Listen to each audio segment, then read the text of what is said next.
Salmo 102 afligido, pero lleno de confianza. El título de este salmo es la oración de los afligidos, cuando están abrumados y derraman sus quejas delante del Señor. Este afligido tomó prestado su tono y algunas de sus frases de Job, que es el mayor ejemplo de aflicción del Antiguo Testamento. Muchas frases también coinciden con otras en los salmos. Este salmo describe a Jerusalén, Sión, en un estado de ruina.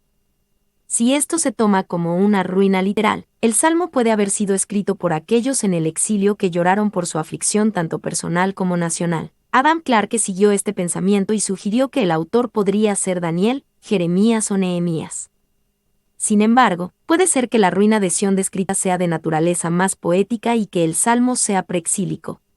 En la liturgia cristiana tradicional, este ha sido considerado como uno de los 7 salmos penitenciales, junto con los salmos 6, 32, 38, 51, 130 y 143. Un clamor desde la crisis. 1:1-2, una súplica por la presencia de Dios.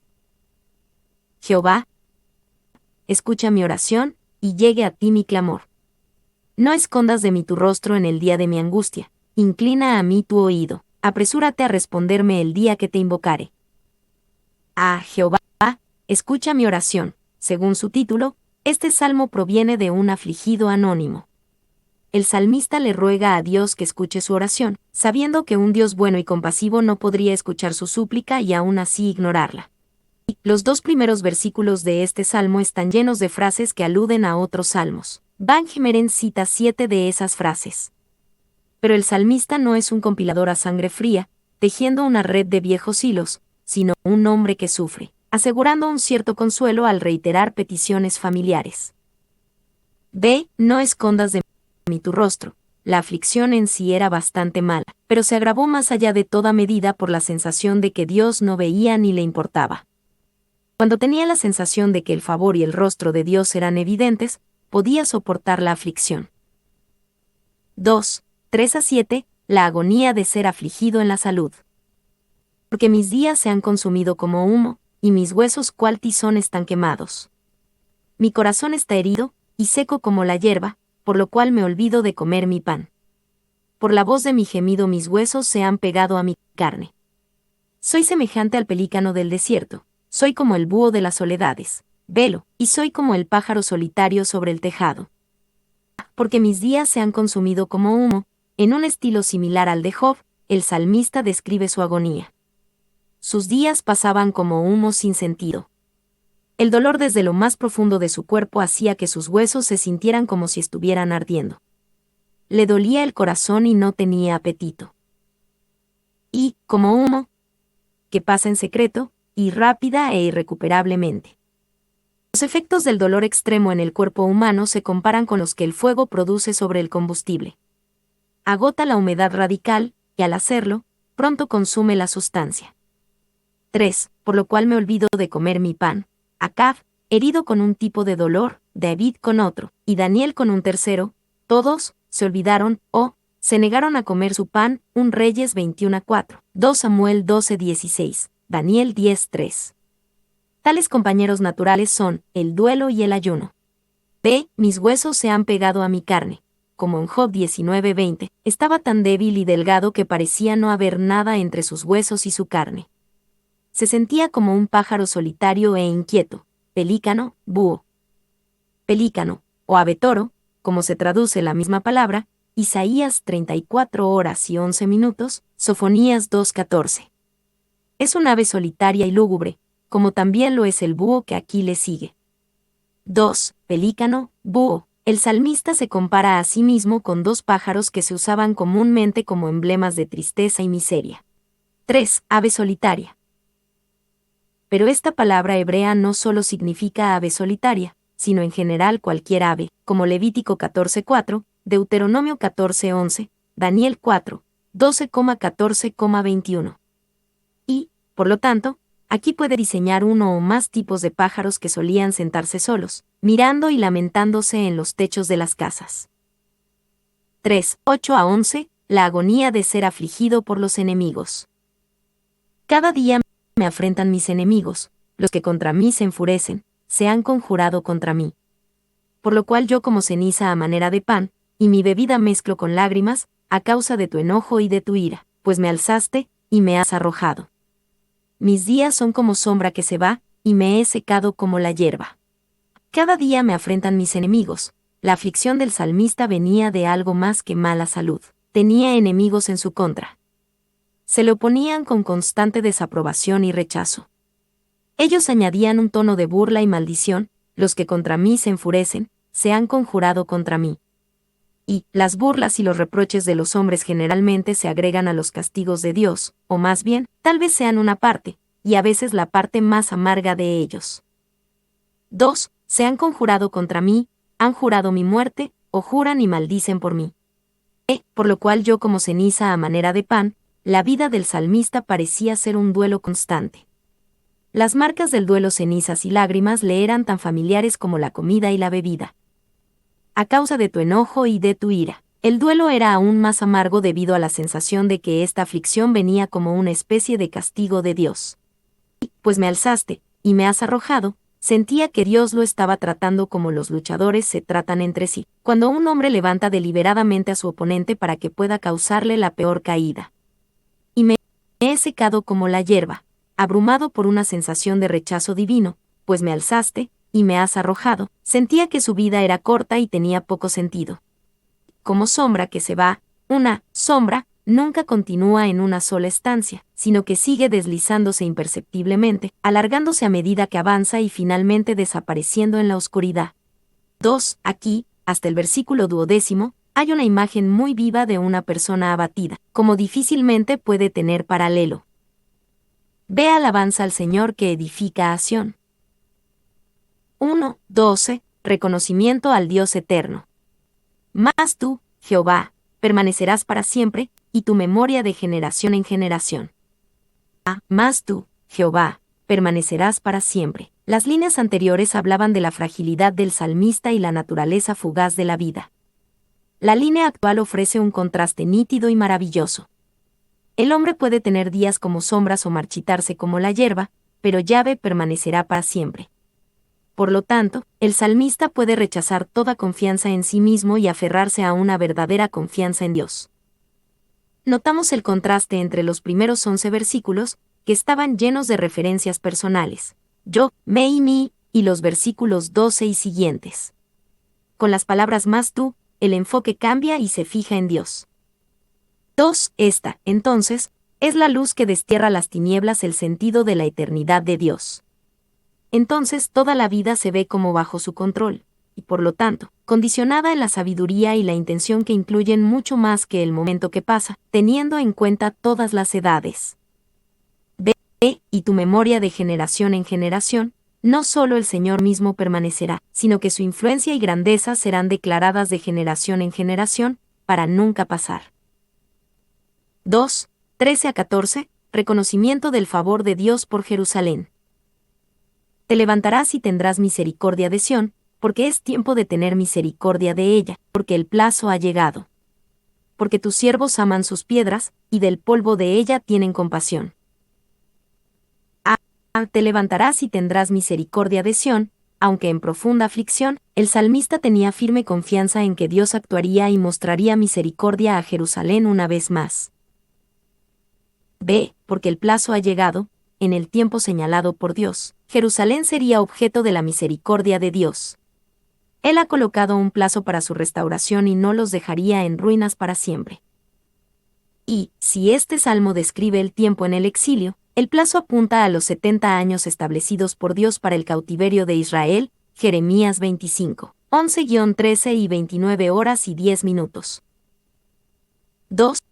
Había un tiempo señalado para los judíos en Babilonia, y cuando se cumplieran las semanas, ningún pestillo ni cerrojo podría aprisionar más a los redimidos del Señor.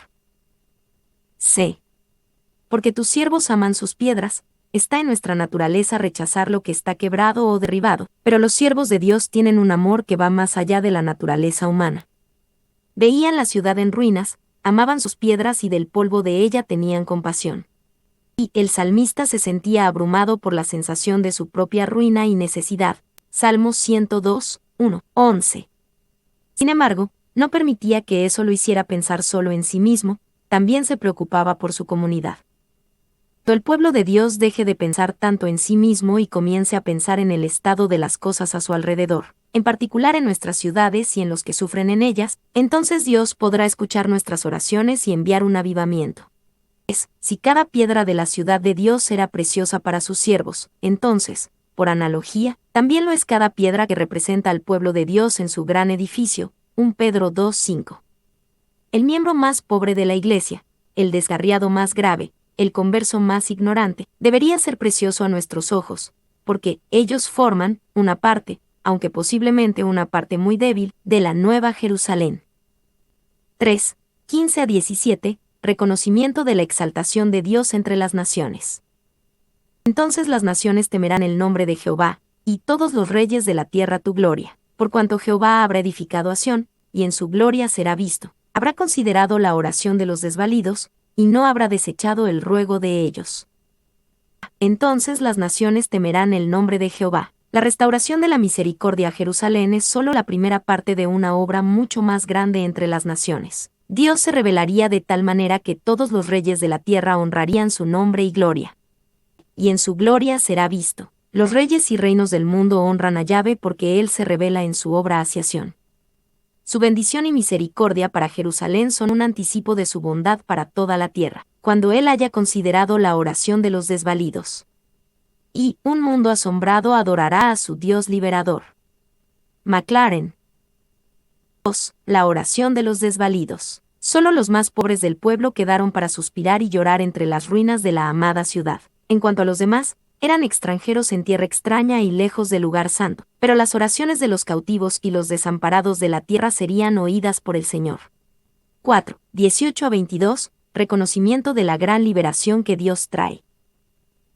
Se escribirá esto para la generación venidera, y el pueblo que está por nacer alabará a JH porque miró desde lo alto de su santuario. Jehová miró desde los cielos a la tierra para oír el gemido de los presos, para soltar a los sentenciados a muerte, para que publique en Sión el nombre de Jehová, y su alabanza en Jerusalén, cuando los pueblos y los reinos se congreguen en uno para servir a Jehová. Se escribirá esto para la generación venidera. La bondad de Dios para Sión y toda la tierra es un testimonio para el futuro, para que el pueblo que está por nacer alabe a JH. Y se escribirá esto: esta maravillosa liberación no se perderá ni se olvidará, sino que tu pueblo la registrará cuidadosamente. 2. Deben hacerse y conservarse registros de la bondad divina. Escribimos en la historia las calamidades de las naciones, se registran guerras, hambrunas, pestilencias y terremotos, cuanto más bien deberíamos levantar memoriales de las misericordias del Señor. Nada es más tenaz que la memoria del hombre cuando sufre una herida, nada más laxo si se otorga un beneficio. Por eso Dios desea asegurarse de que sean escritos, no sea que se olviden de sus dones. LeBlanc, citado en Spurgeon. 4. La idea de que Dios considera y planea para aquellos que están por nacer es una revelación interesante. No entramos por primera vez en la conciencia de Dios cuando somos concebidos en el vientre de nuestra madre, sino cuando somos concebidos en su corazón y su mente. Porque miró desde lo alto de su santuario, el salmista imagina a Dios inclinándose desde el cielo. Para ver, desde los cielos a la tierra. Para escuchar el gemido de los presos. Para actuar, soltar a los sentenciados a la muerte. Para proclamar en Sión el nombre de Jehová. Para reunir, los pueblos y los reinos se congreguen. Para recibir servicio, para servir a Jehová. Horn tomó estas palabras y las convirtió en una oración adecuada para el creyente afligido de hoy. Mira hacia abajo, oh Señor Jesús, una vez más a tus siervos, todavía bajo el dominio de la muerte y la esclavitud de la corrupción, desata estas cadenas, incluso también estas, oh Señor, y sácanos a la gloriosa libertad de tus hijos. C. La debilidad del hombre y la fuerza de Dios. 1. 23. Una confesión de debilidad y su causa. Él debilitó mi fuerza en el camino, acortó mis días. Él debilitó mi fuerza en el camino. El salmista comenzó este cántico reconociendo su propia debilidad. Versículos 1-11. Luego alabó a Dios por su liberación y victoria final. Versículos 12-22. Ahora, en la última sección de este salmo, confiesa una vez más su debilidad y fragilidad. acortó mis días. D. Él debilitó, acortó. Además, el salmista reconoce que era Dios quien causaba o permitía su debilidad y fragilidad. Aquí el salmista escribe con un punto muy parecido al del apóstol Pablo más adelante, quien vio el plan de Dios e incluso se glorió en su debilidad presente. 2 Corintios 12, 9-10. 2, 24-28, una oración del afligido salmista. Dije, Dios mío, no me cortes en la mitad de mis días, por generación de generaciones son tus años. Desde el principio tú fundaste la tierra, y los cielos son obra de tus manos. Ellos perecerán, mas tú permanecerás, y todos ellos como una vestidura se envejecerán, como un vestido los mudarás, y serán mudados, pero tú eres el mismo, y tus años no se acabarán. Los hijos de tus siervos habitarán seguros, y su descendencia será establecida delante de ti. Dios mío, no me cortes en la mitad de mis días. Abrumado por su sensación de gran debilidad en la aflicción y por la conciencia de la grandeza de Dios y su victoria final, el salmista hace lo correcto. Clama en oración, suplicando la ayuda misericordiosa de Dios. Desde el principio tú fundaste la tierra. Los versículos 25-27 se citan en Hebreos 1, 10-12 como las palabras de Dios el Padre a Dios el Hijo, el Mesías. El texto hebreo de los versículos 25-27, el salmista le dice esto a Yahvé, pero la idea de que Dios mismo habla estas palabras es más clara en la traducción griega del hebreo, la Septuaginta, la cual citó el autor de Hebreos. 2. La epístola nos abre los ojos a lo que de otro modo sería presentado solo por la LXX, Septuaginta, de los versículos 23 y 6. Esto es, que el Padre está respondiendo aquí al Hijo, por quien todas las cosas fueron creadas. 3. El escritor de la epístola no afirma que el salmista hablara conscientemente del Mesías, sino que declara que sus palabras, leídas a la luz de la historia, señalan a Jesús como la manifestación culminante del Dios Redentor y, por tanto, necesariamente del Dios Creador. 4. Cuando el salmista escribió estas palabras, estaba pensando en Dios Padre, como lo ha estado haciendo a lo largo del Salmo. Hay muy poca insinuación de la Trinidad o de la persona del Hijo de Dios en el Antiguo Testamento. Sin embargo, el autor de Hebreos tiene razón cuando considera que estas palabras fueron dichas por el Padre a Jesucristo. Ellos perecerán, mas tú permanecerás. El contraste era claro para el salmista. El Dios poderoso es eterno, por generación de generaciones, y puede hacer todas las cosas. Tú fundaste la tierra. Las cosas que Dios crea pueden perecer, pero Él mismo permanecerá. ¿Él hizo todas las cosas? Entonces Él podrá deshacerlas y ser el mismo para siempre. 2. No hay nada más calculado para fortalecer el corazón en el sufrimiento, o inspirar valor al espíritu en días de peligro y dificultad, que el sentido de la eternidad de Dios. Pongamos nuestras limitaciones siempre a la luz de su infinitud. Como un vestido los mudarás, y serán mudados. Dios tiene poder completo sobre la creación, incluido el poder de mudar los cielos como le plazca. Sin embargo, Él mismo es inmutable, pero tú eres el mismo, y eterno, y tus años no se acabarán. Y, en medio de los cambios y oportunidades de esta vida terrenal, un tema de consuelo permanecerá para siempre, esto es, la eternidad y la inmutabilidad de Dios nuestro Salvador, de aquel que fue, es y ha de venir. Los hijos de tus siervos habitarán seguros. El salmista termina su oración y este salmo con una nota de confianza, incluso de triunfo. Su aflicción parece haber permanecido, y no proclama esperanza para su angustia actual. Al mismo tiempo, confía plenamente en la bondad de Dios y en la victoria final para su pueblo, tus siervos. Si el salmista no lo vio en su propia época, sus hijos seguramente lo verían, y su descendencia será establecida por la bondad y la fuerza de Dios. Y esta es una notable declaración de confianza en la promesa de Dios de corregir todas las cosas y hacerlas buenas, si no en el día presente, en los días venideros. Muestra una progresión maravillosa en este salmo. Comenzó con una declaración honesta de su propia miseria. Luego miró más allá de sí mismo, hacia su comunidad. Luego miró más allá de su comunidad, al mundo. Luego miró más allá de su tiempo, a las generaciones futuras. 2. Es notable que el salmista no llega a la conclusión de que él mismo recibirá una respuesta a su oración, sino que, los hijos de tus siervos habitarán, es decir, en la tierra, y que siempre habrá un Israel, establecido delante de ti. Cualquiera sea el destino de la presente generación, ya sea que vivan para ver el cumplimiento de todo lo que ha sido predicho o no, sin embargo, la palabra de Dios permanece firme. Siempre habrá una iglesia y una simiente santa, a quienes se cumplirán las promesas.